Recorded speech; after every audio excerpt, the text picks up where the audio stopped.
আমরা যে অবসরে চলে গেলে আমাদের কেউ কিছু কইরা দিব ওরকম ব্যবস্থাও নাই, আমাদের বাসস্থানও নাই, বা সরকারি ভাবে আমাদের কিছু কইরা দিব। আমাদের যে ট্যাক্স নক, আমরা 100 টাকা করে সরকারের দিব প্রতিদিন প্রয়োজনে, সরকারের এটা দিয়ে আমাদের প্রফিট করুক।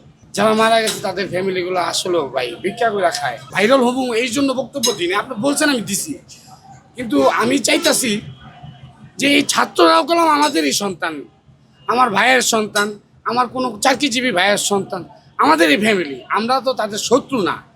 তারা নিজেরাও মনে করুক যে এরা আমাদেরই লোক, এরা আমাদের ভাই চাচা।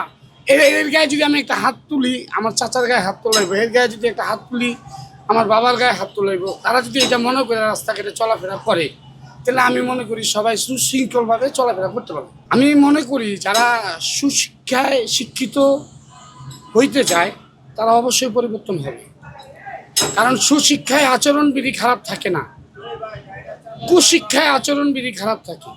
একজন সৎ সুশিক্ষিত লোক, শিক্ষিত লোক আপনার কখনো দুর্ব্যবহারের সাথে জড়িত থাকবে না, বা আচরণবিধিতে খারাপ থাকবে না তার। আমি এইভাবে নির্যাতিত, শুধু শুধু ছাত্র না ভাই, গাড়ির জগতের মানুষটারে কেন এই যাত্রীরা মানে স্টুডেন্ট সহ ভালোবাসতে পারে না? ঠিক আছে, আমাদেরও আচরণবিধি খারাপ, আমাদেরকে আজ পর্যন্ত কেউ কান্দে হাত দেওয়া বলছে ভাই আপনি তো আমার ভাই, আপনি তো আমার চাচা, আপনি আমার সাথে দুর্ব্যবহার করেন কেন, বা আপনি ভালো হয়ে যান, আপনি আচরণবিধি ঠিক করেন, আপনিও তো আমার মতো একজন মানুষ, এই কথাটা আমাদের কেউ বলে নেই। আমাদের এই পরিবহনে অনেক শ্রমিক দুর্ঘটনায় পাও চলে গেছে, হাত চলে গেছে, কেউ মারা গেছে।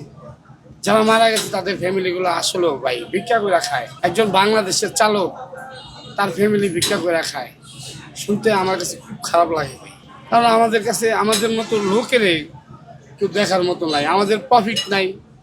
আমরা যে অবসরে চলে গেলে আমাদের কেউ কিছু কইরা দিব ওরকম ব্যবস্থাও নাই, আমাদের বাসস্থানও নাই, বা সরকারি ভাবে আমাদের কিছু কইরা দিব। আমাদের যে ট্যাক্স নক, আমরা যে কোনোভাবে 100 টাকা করে সরকারের দিব প্রতিদিন প্রয়োজনে, সরকারের এটা দিয়ে আমাদের প্রফিট করুক, যে সরকারই করুক, আমাদের কোনো ট্রাস্ট নাই। ট্রাস্ট আছে আমরা পাই না, ট্রাস্ট আছে আমাদের নামে কিন্তু আমরা পাই না, আমাদের নামে এই ট্রাস্টের কোনো মূল্য নাই।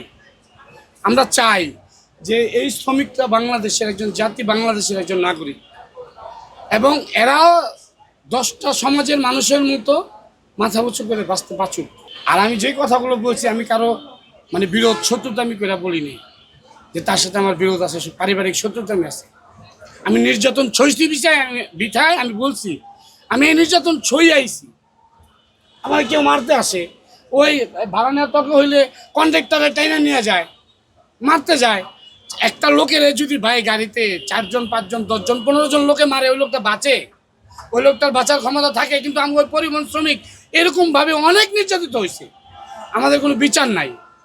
বরঞ্চ আমরা যদি পুলিশ থানায় যাই, থানায় গেলে ছাত্র নেতা যাবে বা কোন হাই লেভেলের লোক ফোন করবে, মীমাংস হয়ে যাবে, আমাদের বিচার পাইনি। আমাদের আইজবন তো কোনো শ্রমিক নির্যাতনের বিচার পাইনি।